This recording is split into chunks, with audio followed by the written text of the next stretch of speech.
मान तालुका कायम दुष्काळग्रस्त म्हणून ओळखला जातो। मात्र या भागात गेल्या 2 दिवसांपासून झालेल्या सततच्या पावसानं म्हसवड शहरात अक्षरशः पाणीच पाणी झालं आहे। बाजारपेठ, रस्ते, दुकाने आणि घरांमध्ये पाणी शिरल्यानं नागरिकांचं प्रचंड हाल झालंय। इतिहासात प्रथमच म्हसवड शहरात एवढ्या मोठ्या प्रमाणावर पाणी साचल्याची घटना घडली आहे। शहरातील मुख्य रस्त्यावर 2 ते 3 फूट पाणी साचल्यानं वाहतूक ठप्प झाली असून शाळा, दुकानं बंद ठेवावी लागली आहेत। अनेक व्यापाऱ्यांचं लाखो रुपयांचं नुकसान झालंय। नगर परिषद, पोलीस प्रशासन आणि स्थानिक कार्यकर्ते नागरिकांच्या मदतीसाठी पुढे सरसावलेत।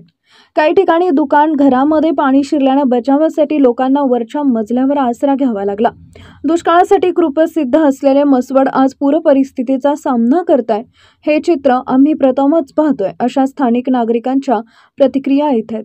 पुढील काही तास अजून पावसाची शक्यता हवामान खात्यानं वर्तवली असून प्रशासनानं नागरिकांना सतर्कता बाळगण्याचं आवाहन केलं आहे।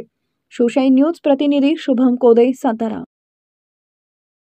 ताज्या घडामोडी जाणून घेण्यासाठी शिवशाही न्यूज यूट्यूब चॅनलला सबस्क्राइब करा। आपण हा व्हिडिओ फेसबुकवर पाहत असाल तर फेसबुक पेज फॉलो करा आणि शिवशाही news.com या आपल्या वेबसाईटलाही भेट द्या।